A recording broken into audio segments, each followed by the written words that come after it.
Dans cette vidéo, nous aborderons le concept de mole. Alors, une mole, ça correspond à un ensemble de 6,023 fois 10 à la 23 particules. Parfois, on va aussi noter, au lieu de marquer le 6,023 fois 10 à la 23, on va marquer 1 Na, c'est le nombre d'Avogadro, ou Na, là, ça dépend des livres et des enseignants. Ça représente le même chiffre. Dans le fond, au lieu d'écrire 6,023 fois 10 à la 23, des fois, on va marquer un nombre d'Avogadro. Ce nombre-là de particules, dans le fond, c'est une quantité de matière. Ici, c'est pas un volume, c'est pas une masse, c'est vraiment une quantité. On peut le dénombrer. Son symbole Cn et son abréviation c'est mol. On sauve une lettre.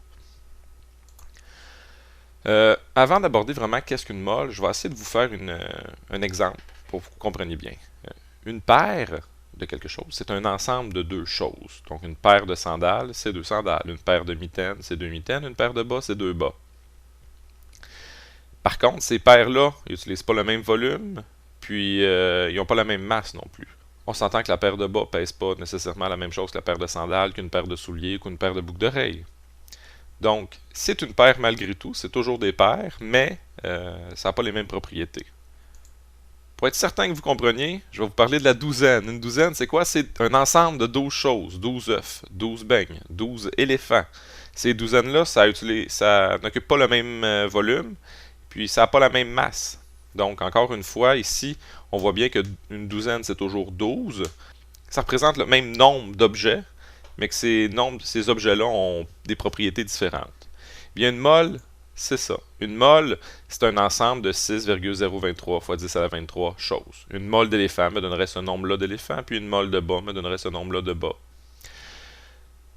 On aurait le même nombre. Donc, si on les compte, les éléphants, ou si on compte les bas, on va arriver au même nombre, 6,023 fois 10 à la 23. Par contre, ils ne prendront pas la même place, le même volume, et ils n'auront pas la même masse. C'est vraiment ça ici qui est à comprendre. C'est que c'est la même quantité d'objets, ou la même quantité de choses, mais pas le même masse, pas le même volume.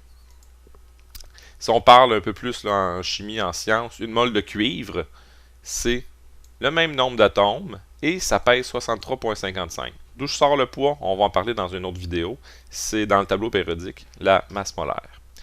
Une mole d'hélium, c'est encore 6,023 fois 10 à la 23 atomes, mais ça pèse que 4 grammes. Donc, ici, si je dénombre des atomes de cuivre, ou si je dénombre que je compte des atomes d'hélium, je vais arriver au même nombre d'atomes pour une mole, mais pas à la même masse. Dernier exemple, une mole d'eau, c'est la molécule H2O. C'est 6,023 fois 10 à la 23 molécules, parce qu'ici on ne parle pas d'un atome, mais bien d'une molécule. Et cette mole-là pèse 18 grammes. Donc si vous avez 18 grammes d'eau dans un verre d'eau, vous savez que vous avez une mole ou 6 milliards de molécules. Faisons un petit exercice. Si j'ai 2,5 moles de CO2, combien ai-je de molécules? Donc on sait qu'une mole, c'est 6,023 fois 10 à la 23 molécules. Alors, si j'en ai 2,5, j'ai seulement à faire un petit produit croisé.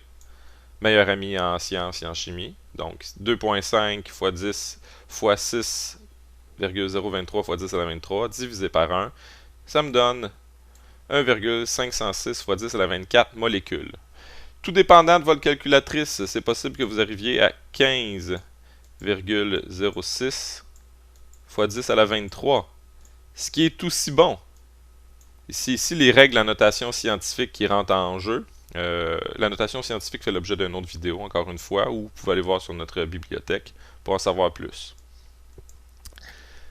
Deuxième petit exercice pour voir si vous suivez toujours. 2,5 mol de CO2, on vient de le dire, ça représente ce nombre-là de molécules. Ça fait combien d'atomes? Ah, ça, c'est une autre question.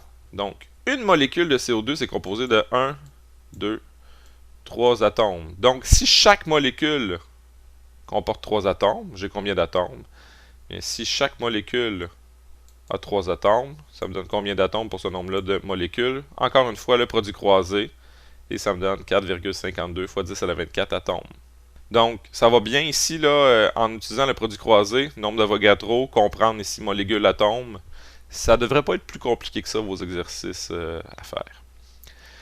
Par contre, on peut aussi vous demander l'inverse. On vous donne un nombre de molécules, 2 fois 10 à la 20 molécules de O2. Combien ai-je de moles? On part tout le temps de la définition. La définition, c'est une mole, c'est ce nombre-là de quelque chose, le nombre-là d'affaires. Donc, si j'ai une mole, c'est ça. Combien de moles pour 2 fois 10 à la 20? 2 fois 10 à la 20, c'est plus petit que 6 fois 10 à la 23. Ici, j'ai un exposant 23, un exposant 20. On sait donc que le chiffre sera plus petit qu'une mole. Encore une fois, comme tantôt, il me reste à faire un produit croisé. Donc, 2 fois 10 à la 20 fois 1 divisé par lui me donne la réponse. 0,00033 moles.